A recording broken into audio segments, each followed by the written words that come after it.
Hola hermanos, el día de hoy es lunes de la 15ª semana del tiempo ordinario. Hoy tenemos una memoria obligatoria, la de San Juan de Fidanza. Van a decir, ¿y ese quién es? No, porque nadie lo conoce así. Ese es su nombre, Giovanni di Fidanza. Nacido en el año 1217, bueno, algunos dicen 1218, otros dicen en 1221 incluso, en Bagnoregio, en Italia. San Buenaventura, el doctor seráfico, doctor de la iglesia, uno de los más grandes teólogos, probablemente el mayor teólogo del mundo franciscano. De hecho, se le considera como segundo fundador, porque cuando él fue nombrado general allá por el 1257 de la Orden de Frailes Menores, le dio una forma completamente nueva, ya menos nueva en el sentido de una renovación del proyecto que había presentado, lógico, San Francisco de Asís. Entonces vean, se trata de un personaje extraordinario, graduado en la Universidad de París como doctor el mismo año, fíjense ustedes, que Santo Tomás de Aquino. De hecho, ambos son responsables de lo que va a ser el segundo concilio lugdunense, el concilio de Lyon, allá en el año 1274. Santo Tomás va a morir camino al concilio de Lyon y San Buenaventura va a morir en el concilio de Lyon. Él estaba ahí junto al Papa. Al Papa le había nombrado, Gregorio X, le había nombrado cardenal de Albano. Hey, él se había resistido. Primero lo habían nombrado obispo de York en Inglaterra y él no quiso. Convenció al Papa para que por favor no lo nombraran. Escritor prolífico, al final les voy a invitar a que hagamos una oración suya.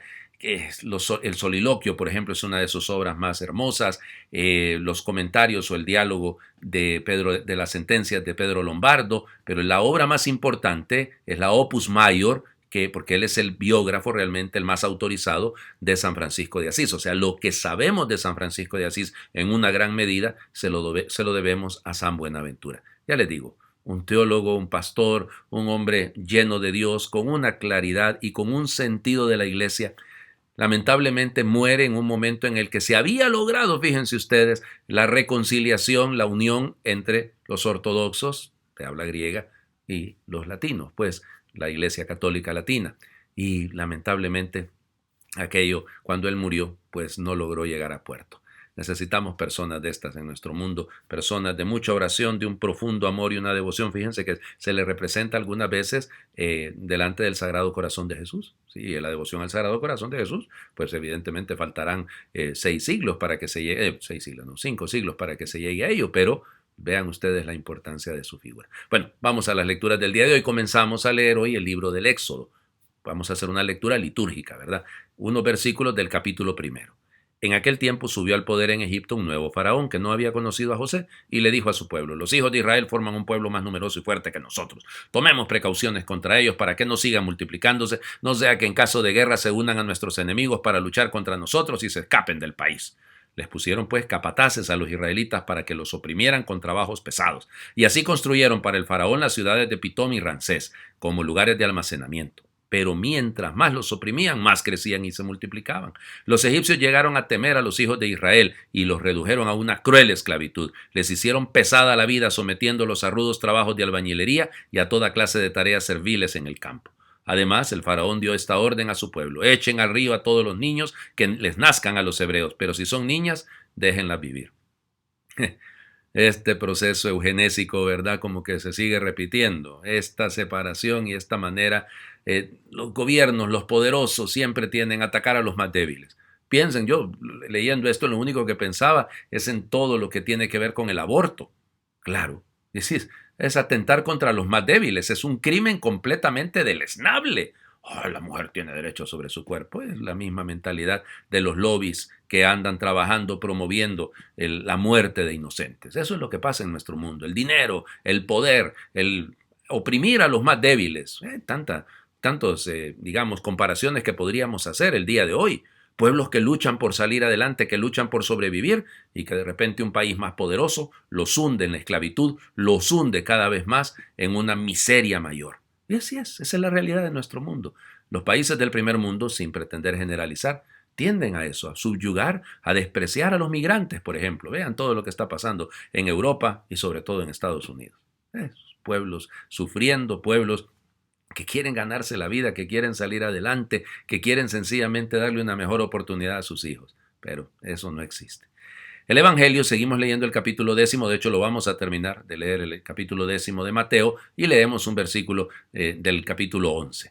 En aquel tiempo Jesús dijo a sus apóstoles: no piensen que he venido a traer la paz a la tierra, no he venido a traer la paz, sino la guerra. He venido a enfrentar al hijo con su padre, a la hija con su madre, a la nuera con su suegra, y los enemigos de cada uno serán los de su propia familia. El que ama a su padre o a su madre más que a mí no es digno de mí. El que ama a su hijo o a su hija más que a mí no es digno de mí. Y el que no toma su cruz y me sigue no es digno de mí. El que salve su vida la perderá, y el que la pierda por mí la salvará. Quien los recibe a ustedes me recibe a mí, y quien me recibe a mí recibe a aquel que me ha enviado. El que recibe a un profeta por ser profeta recibirá recompensa de profeta. El que recibe a un justo por ser justo recibirá recompensa de justo. Quien diere, aunque no sea más que un vaso de agua fría, a uno de estos pequeños por ser discípulo mío, yo les aseguro que no perderá su recompensa. Cuando acabó de dar estas instrucciones a sus 12 discípulos, Jesús partió de ahí para enseñar y predicar en otras ciudades.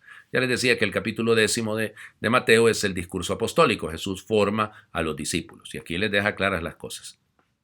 Lamentablemente los enemigos serán los de la propia casa. Es una imagen dura, ¿no? Enfrentar al padre con el hijo con la madre, la suegra con la nuera, eso es muy natural. Eso no es un enfrentamiento, sino es natural. Bueno, en fin. Pero vean ustedes, es la imagen, el que ama a su padre. De hecho, fíjense que el semitismo, la palabra que está ahí en el mundo hebreo, pues en arameo, como Mateo fue escrito primero en arameo y luego se tradujo al griego, pues realmente es muy dura. ¿Ya? El que no odia a su padre y a su madre no es digno de mí. Eso es lo que dice, padre, ¿cómo se pone a creer? Sí, pero es un semitismo. La traducción es perfecta, es exactamente esa. El que ama a su padre y a su madre más que a mí no es digno de mí. Por encima de todo, nadie. Por encima de Dios, nadie. Lo que escuchábamos ayer en la segunda lectura, ¿se acuerdan? Tomada de la carta a los Colosenses. Precioso, ¿no? Cristo es el fundamento de todo, el principio de todo. Por Él fue creado todo. Bueno, es exactamente esto. No podemos poner por encima de Dios a nadie. Y el proyecto, el que me recibe a mí, recibe a aquel que me ha enviado. Dice, no me recibe a mí, sino a aquel que me ha enviado, dice el Señor. Y luego, gestos pequeños, ¿no? Dar un vaso de agua fría. Es un gesto. Es colaborar con la construcción del reino. Para eso estamos. Suena duro escuchar, ¿no?, esto que dice el Señor Jesús. Piensan que he venido a traer paz. Pues no he venido a traer la guerra. Sí, pero no entendida la guerra por armas, ¿verdad? No entendida la guerra como un conflicto bélico, sino la lucha que tenemos que librar. No es fácil ser creyente, no es fácil ser seguidor del Maestro. Y por eso la importancia de pedirle que nos lo descubra, de pedirle que nos ayude a comprender sus caminos. Les invito a hacer esta oración atribuida a San Buenaventura, que es muy linda. Traspasa, dulcísimo Jesús y Señor mío, la médula de mi alma con el suavísimo y saludabilísimo dardo de tu amor, con la verdadera, pura y santísima caridad apostólica, a fin de que mi alma desfallezca y se derrita siempre solo en amarte y en deseo de poseerte, que por ti suspira, y desfallezca por hallarse en los atrios de tu casa. Anhele ser desligada del cuerpo para unirse contigo. Haz que mi alma tenga hambre de ti, pan de los ángeles, alimento de las almas santas, pan nuestro de cada día, lleno de fuerza, de toda dulzura y sabor y de todo suave deleite. Oh Jesús, en quien se desean mirar los ángeles, tenga siempre mi corazón hambre de ti, y el interior de mi alma rebose con la dulzura de tu amor. Tenga siempre sed de ti, fuente de vida, manantial de sabiduría y de ciencia, río de luz eterna, torrente de delicias, abundante de la casa de Dios, que te desee, te busque, te halle, que a ti vaya y a ti llegue, en ti piense, de ti hable y todas mis acciones se encamine a honra y gloria de tu nombre, con humildad y discreción, con amor y deleite, con facilidad y afecto, con perseverancia hasta el fin, para que tú solo seas siempre mi esperanza, toda mi confianza, mi riqueza, deleite, mi contento, mi gozo, mi descanso y mi tranquilidad, mi paz, mi suavidad, mi perfume, mi dulzura, mi comida, mi alimento, mi refugio, mi auxilio, mi sabiduría, mi herencia, mi posesión, mi tesoro, en el cual esté siempre fija y firme e inconmoviblemente arraigada mi alma y mi corazón. Amén. Dios les bendiga.